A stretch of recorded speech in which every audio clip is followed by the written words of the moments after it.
Selamat datang di channel Pemuja Malam. Jangan lupa like, share, and subscribe ya.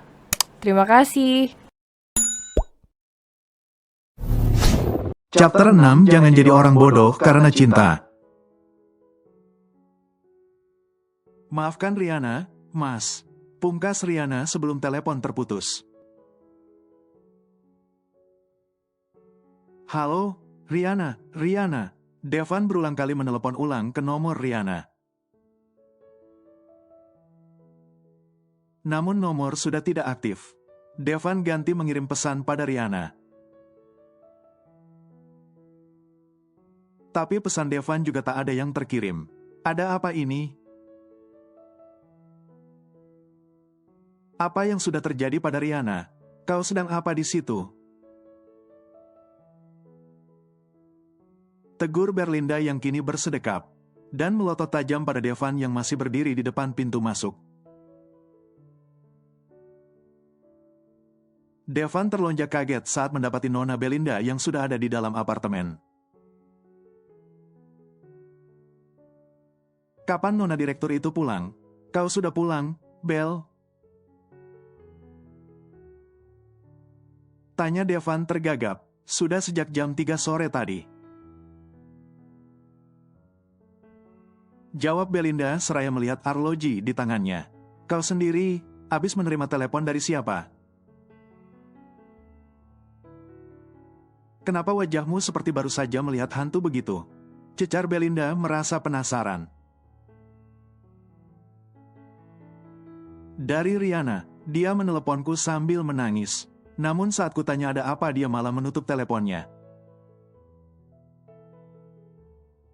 Cerita Devan dengan nada frustasi.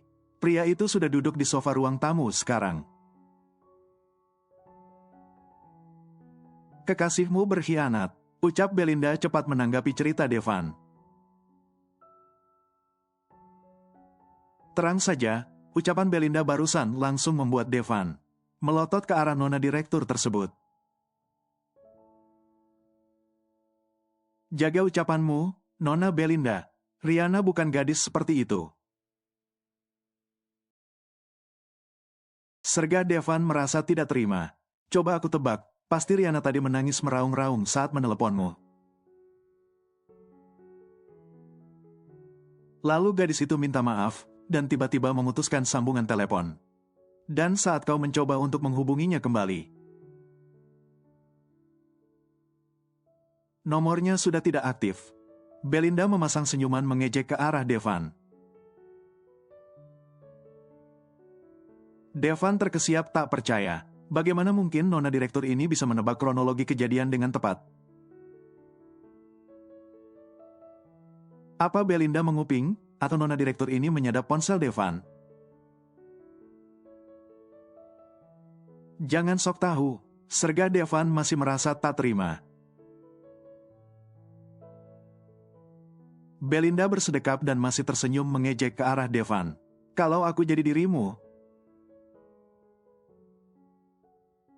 aku akan fokus saja pada pekerjaan dan melupakan Riana serta bapaknya yang matre itu.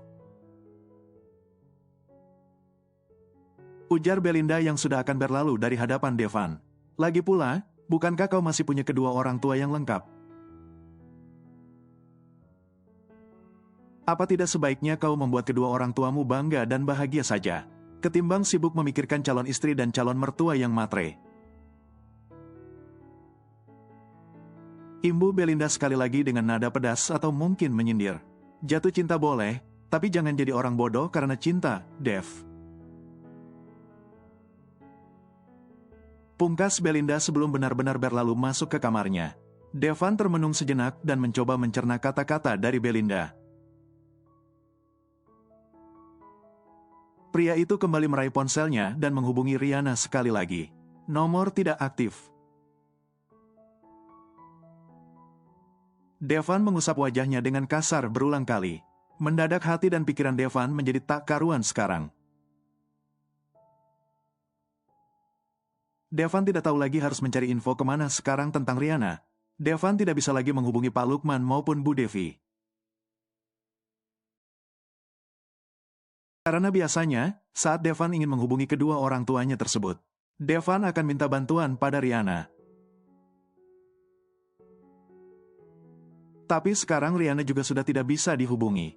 Andai Devan tidak terikat kontrak dengan nona direktur sombong itu. Mungkin sekarang Devan sudah pulang ke kampung halamannya dan mencari tahu. Langit di luar gedung apartemen sudah berubah menjadi gelap. Belinda keluar dari kamar karena merasa lapar. Devan masih duduk termenung di tempatnya semula.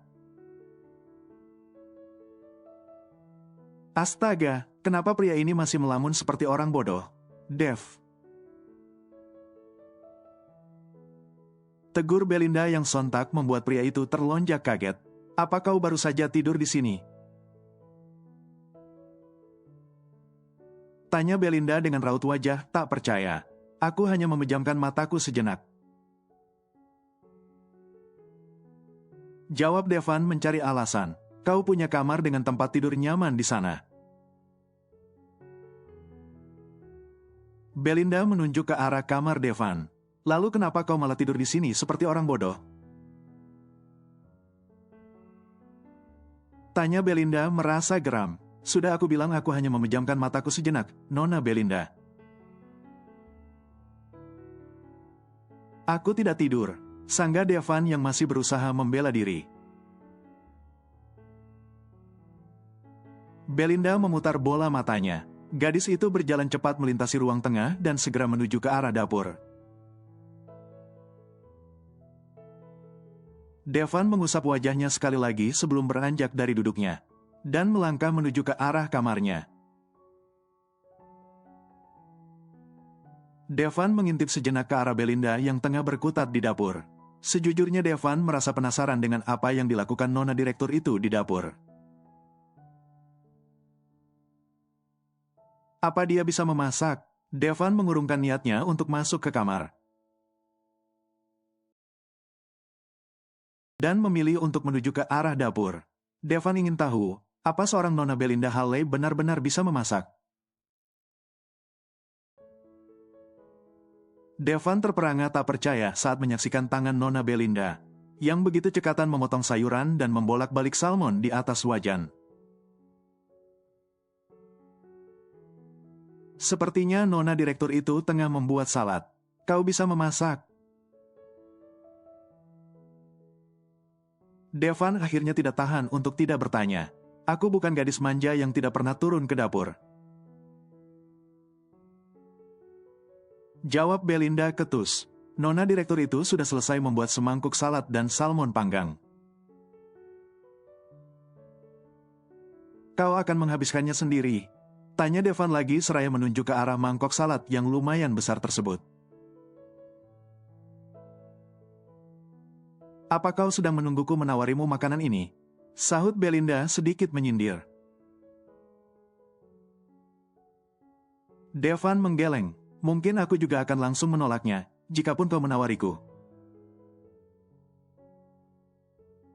Jawab Devan menahan tawanya. Ya, silakan masak ikan asin dan sambal terasi favoritmu itu. Karena aku juga tidak tertarik dengan makanan kesukaanmu itu. Sergah Belinda merasa malas. Nona direktur itu sudah mendaratkan bokongnya di kursi meja makan. Devan keluar dari dapur dan tidak jadi memasak. Kau tidak makan? Tanya Belinda yang langsung membuat Devan menghentikan langkahnya. Aku mendadak merasa kenyang setelah melihat salad porsi besarmu itu. Jawab Devan menatap ke arah Belinda. Sejujurnya Devan hanya masih memikirkan tentang Rihanna.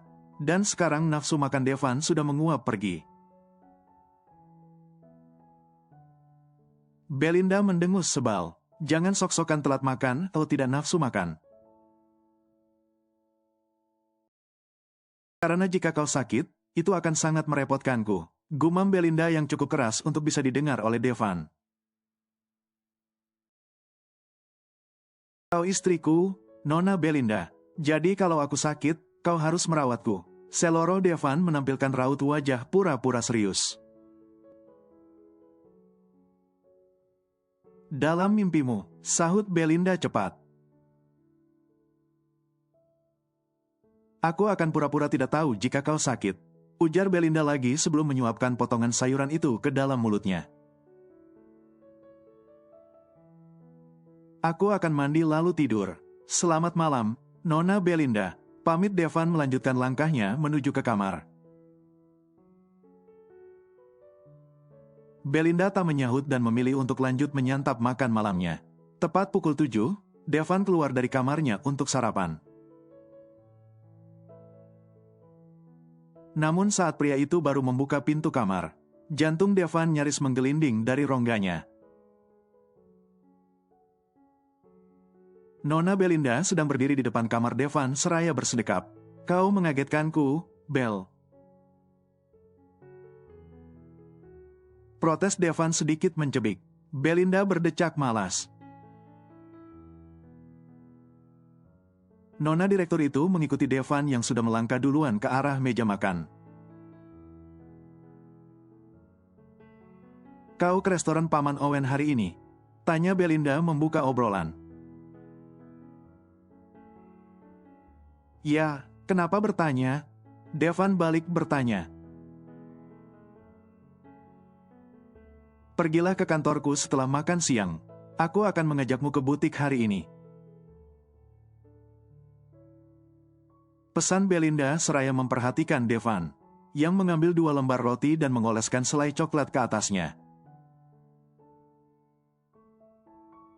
Baiklah, ada lagi yang harus kulakukan hari ini? Tanya Devan lagi sebelum menggigit rotinya. Berlatihlah untuk bersikap mesra, karena malam ini kita harus menghadiri pesta Mr. Josh. Ujar Belinda lagi, bukankah seharusnya kau yang berlatih? Untuk tidak bersikap kaku dan ketus kepadaku. Kelakar Devan yang sedang berusaha mengajak Belinda untuk bercanda. Menurut Devan, hidup nona direktur ini terlalu tegang. Dan Devan jarang melihatnya tertawa lepas. Apa beban hidup Belinda terlalu banyak, hingga ia tidak bisa tertawa lepas? Bukankah biasanya orang kaya dan berduit itu hidupnya bahagia? Belinda mendelik ke arah Devan. Aku tahu kapan harus berakting mesra dan kapan harus bersikap tegas kepadamu. Jadi jangan sok-sokan mengajariku apalagi mengaturku. Tegas Belinda masih dengan tatapan tajam menakutkan. Oh, ayolah, Bel. Aku hanya bercanda. Tidak bisakah kau bercanda sebentar saja? Dan tidak menganggap semua hal serius seperti itu. Serga Devan sedikit kesal. Karena lagi-lagi nona direktur ini sikapnya terlalu kaku dan tidak bisa diajak bercanda. Aku tidak suka bercanda, tegas Belinda sekali lagi. Biarkan aku menjadi temanmu kalau begitu, pinta Devan yang sepertinya masih bersikeras. Memangnya selama sebulan ini aku menganggapmu apa, pembantuku? Cecar Belinda mulai kesal. Kau menganggapku benalu di apartemenmu, jawab Devan seraya mengendikkan bahu. Cek, Belinda berdecak kesal. Bisakah kau tidak mengajakku berdebat pagi-pagi begini? Urus saja urusanmu dan tidak usah sok-sokan mengaturku. Kau tidak ada hak untuk mengatur-atur hidupku. Omel Belinda bersungut-sungut. Sepertinya nona direktur itu sudah benar-benar kesal pada Devan. Baiklah, aku minta maaf, Nona Belinda. Devan mengulurkan tangannya sebagai tanda permintaan maaf. Belinda masih menatap Devan dengan sejuta kekesalan. Nona direktur itu bahkan tidak menyambut uluran tangan dari Devan. Datang saja ke kantorku setelah jam makan siang. Tukas Belinda seraya menyambar tasnya di atas meja. Nona direktur itu mengayunkan langkahnya dengan cepat dan sudah meninggalkan ruang makan. "Bel, kau tidak sarapan?" tanya Devan dengan suara setengah berteriak, agar Belinda mendengarnya. Tidak ada jawaban. Sedetik kemudian terdengar pintu depan yang dibanting dengan keras. Devan kembali mengendikkan bahunya seraya bergumam, "Dasar nona kaya ketus." Belinda baru sampai di ruangannya, dan langsung melempar tas mahalnya sembarangan. Theo yang sudah datang sedari tadi, dibuat kaget dengan tingkah atasannya tersebut. "Kau kenapa, Bel?" tanya Theo heran. "Aku sedang kesal," jawab Belinda menekankan setiap kata yang ia ucapkan. "PMS," tebak Theo sok tahu. "Bukan, aku sedang kesal dengan pria bernama Devan." Belinda mendaratkan bokongnya dengan kasar ke atas kursi kebesarannya. "Kalian bertengkar lagi," tebak Theo menerka-nerka. Dia semakin menyebalkan dari hari ke hari. Timpal Belinda memulai curhatnya. "Kau sendiri yang memilihnya sebagai suami. Jangan mengeluh begitu," ujar Devan sedikit terkekeh. "Memangnya kau mengajarinya apa saja?" "Aku lihat sejak dia dekat denganmu sikapnya jadi semakin kurang ajar," tuduh Belinda seraya bersedekap dan menatap tajam pada Theo. "Apa kau sedang menuduhku sekarang?" Theo merasa tidak terima. Belinda memutar bola matanya. "Aku baru selesai berdebat dengan Devan di apartemen tadi. Dan sekarang di kantor, kau juga ingin mengajakku berdebat." Belinda mendengus sebal. "Aku sungguh tidak paham dengan kalian para pria yang selalu saja bersikap menyebalkan. Tidak bisakah kalian itu bersikap biasa saja dan tidak berlebihan dalam segala hal?" Gerutu Belinda panjang lebar. Nona direktur itu menundukkan kepalanya untuk memeriksa beberapa berkas di atas mejanya. "Bukan kami, tapi kau itu yang menyebalkan dan selalu bersikap berlebihan." Dasar Nona Belinda menyebalkan. Theo hanya menggerutu dalam hati. Asisten Nona Belinda tersebut terus saja mencibir, sembari mendelik-delik di atas kepala Belinda yang masih tertunduk. Karena fokus pada berkas-berkas di atas meja, Belinda baru kembali dari makan siang bersama klien. Nona direktur itu keluar dari lift seraya masih berbincang dengan Theo. "Maaf, Nona Belinda, suami Anda sudah sampai dan menunggu di dalam ruangan sedari tadi." Sekretaris Belinda memberi laporan. Belinda hanya mengangguk dan langsung masuk ke ruangannya. Devan terlihat sedang duduk santai di sofa yang ada di ruang kerja Belinda. Pria itu segera menyapa Belinda yang baru datang. "Hai, Nona Direktur." Tidak ada jawaban dari Belinda. Nona Direktur itu berlalu begitu saja dan segera menuju ke arah meja kerjanya. "Hai, Theo." Devan juga menyapa Theo. Theo mengangguk dan tersenyum pada Devan. "Kalian jadi pergi?" tanya Theo menatap bergantian ke arah Belinda dan Devan. "Tentu saja jadi," jawab Belinda cepat. Silakan menjadi tuan direktur Theo sampai sore. Imbu Belinda lagi seraya menyambar tasnya di atas meja. Nona direktur itu menghampiri Devan yang masih duduk santai di sofa. Kau tadi kesini naik apa? Tanya Belinda pada Devan. Naik motor. Belinda memutar bola matanya dan melemparkan kunci mobil pada Devan. Kau yang mengemudi, ucap Belinda seraya melangkah menuju pintu keluar.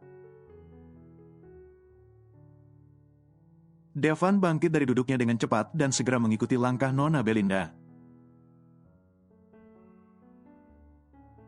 Pasangan suami istri masuk ke dalam lift dan turun ke lantai paling bawah.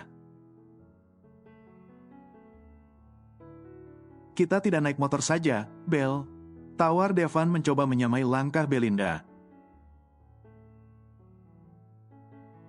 Sudah aku bilang, untuk tidak mengatur-atur hidupku. Silakan kau saja yang naik motor kemana-mana. Sahut Belinda ketus. Aku hanya memberi penawaran. Gumam Devan mencari pembenaran. Belinda tak menyahut lagi karena kini mereka berdua sudah sampai di tempat parkir. Belinda segera masuk ke mobil dan duduk di samping kursi pengemudi. Devan berulang kali menarik nafas panjang sebelum mulai mengemudikan mobil Nona Belinda. Devan sudah beberapa kali mengemudi sendiri, namun biasanya tidak ada Nona Belinda di sebelahnya. Dan sekarang, saat harus mengemudi sambil diawasi oleh Nona Belinda, Devan mendadak menjadi grogi. Devan sudah duduk dan memakai sabuk pengaman. Pria itu bersiap menjalankan mobil Nona Belinda. Namun rasa grogi sepertinya sudah membuat konsentrasi Devan menjadi buyar. Devan keliru menginjak pedal gas hingga akhirnya. Bruk, mobil Nona Belinda menabrak tembok pembatas di depannya. Oh astaga, Devan memejamkan matanya sambil berkali-kali mengumpat dalam hati. Tamat sudah riwayatnya kini. Devan bahkan tak lagi punya nyali untuk menatap ke arah Nona Belinda. Yang mungkin akan murka sebentar lagi. Ini memang bukan mobil Ferrari merah kesayangan Nona Belinda.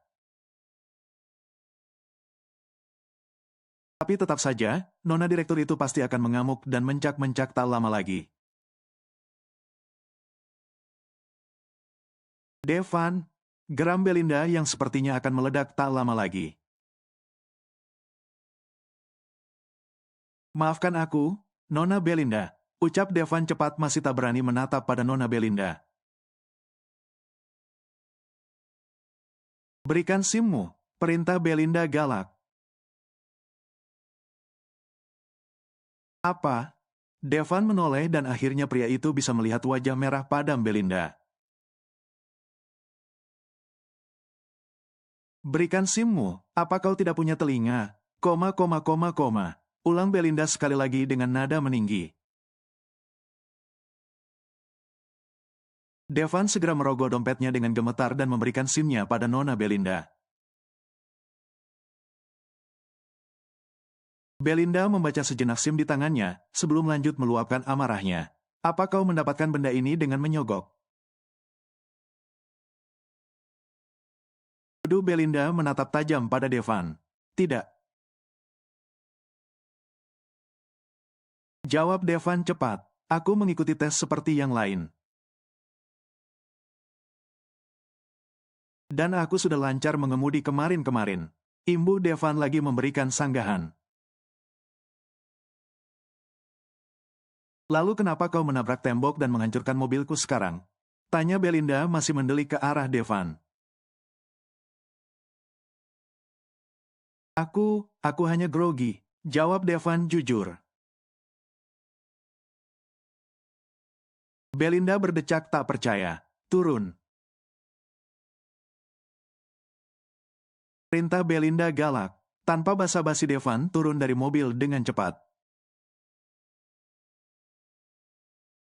Pria itu melongok sebentar ke arah bagian depan mobil yang tadi sempat menabrak tembok. Ada penyok di bodi mobil itu. Sial, sial, sial. Devan tak berhenti mengumpat dan merutuki kebodohannya.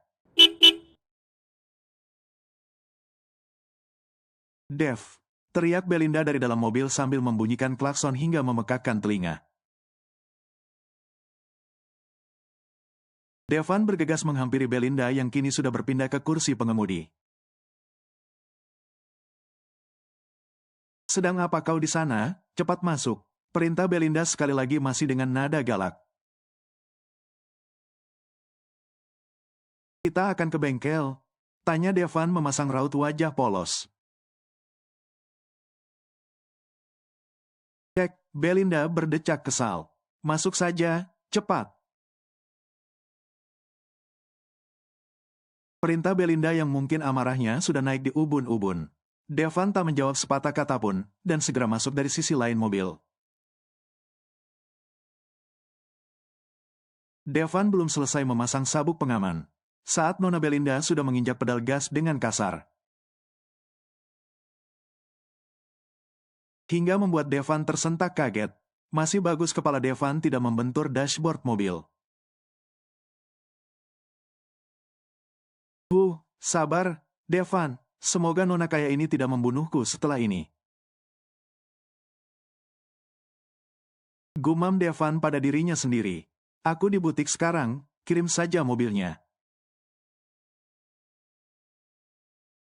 Belinda berbicara di telepon masih dengan nada kesal. Devan dan Belinda baru tiba di butik beberapa menit yang lalu. Dan nona direktur itu sudah sibuk dengan telepon genggamnya. Entah siapa yang dihubungi oleh nona Belinda. Yang jelas, Devan sangat yakin kalau ini ada hubungannya dengan mobil nona Belinda yang penyok. Ada yang bisa kami bantu, Nona? Sapa pegawai butik sesaat setelah Belinda selesai berbicara di telepon. Ya, aku ingin mencarikan beberapa setelan jas dan tuxedo untuk pria ini. Jawab Belinda seraya menunjuk pada Devan. Mari, Tuan, ikut dengan kami. Ujar salah satu pegawai butik yang langsung menggiring Devan masuk ke dalam deretan jas-jas.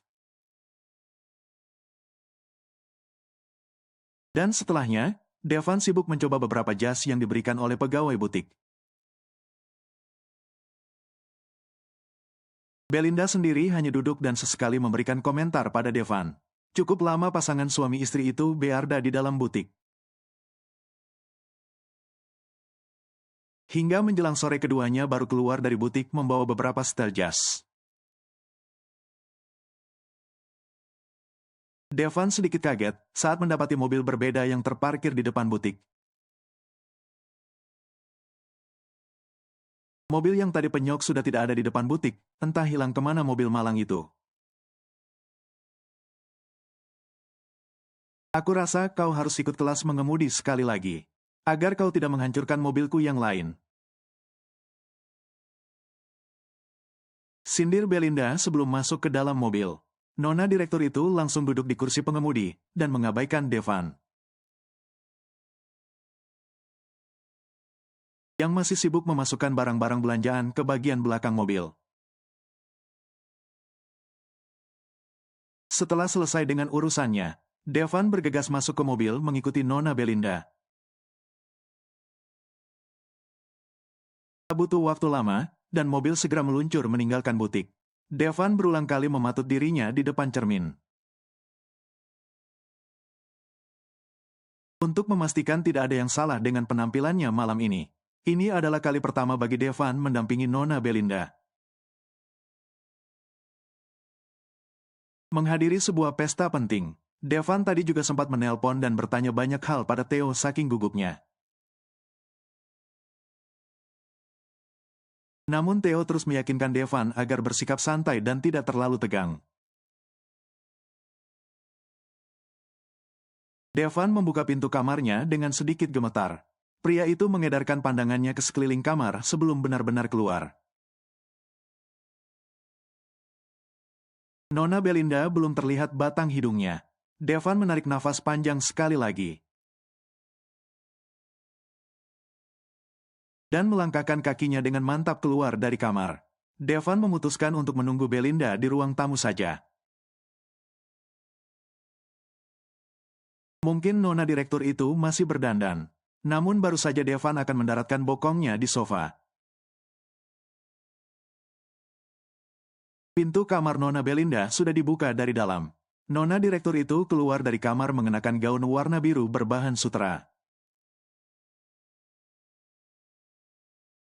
Dengan potongan asimetris di mana bagian depan lebih pendek ketimbang bagian belakang.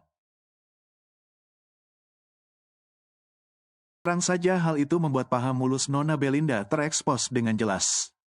Dan yang membuat Devan semakin tercengang adalah bagian leher yang berpotongan rendah hingga nyaris menampakkan dada nona direktur tersebut. Astaga, kenapa nona Belinda memakai baju kurang bahan begini ke pesta penting? Apa nona direktur ini tidak punya gaun lain yang lebih sopan dan tertutup? Belinda menjentikkan jarinya di depan Devan yang terlihat melongo. Devan tersentak kaget. Kau sedang apa? Melihatku sampai matamu tidak berkedip begitu. Sindir Belinda seraya berdecak kesal. Bajumu, Bel, jawab Devan tergagap. Belinda mengernyitkan kedua alisnya. Ada apa dengan bajuku?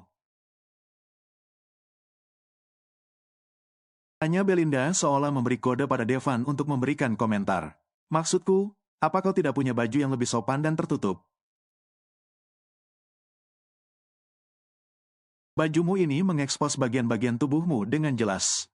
Cecar Devan yang mulai terdengar marah. Devan tidak tahu kenapa dirinya merasa marah. Dan tidak terima jika Belinda memakai baju seksi seperti malam ini. Ada lagi yang ingin kau komentari? Tanya Belinda seolah sedang menantang Devan.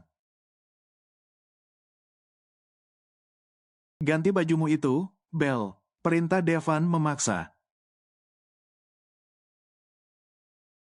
Baiklah jika kau memaksa. Belinda berbalik dan kembali masuk ke kamarnya. Devan benar-benar harus berdecak berulang kali. Dan menurunkan amarahnya yang sempat meluap-luap karena baju sialan nona Belinda. Sekitar 10 menit kemudian, Belinda sudah keluar lagi dari kamarnya. Kali ini, nona direktur itu mengenakan gaun merah menyala berbahan sifon. Dengan potongan leher yang semakin mengerikan, karena lebih rendah dari yang warna biru tadi.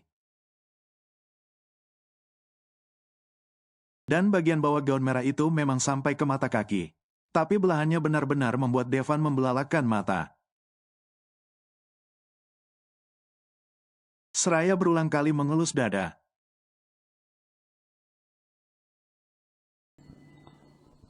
Bersambung.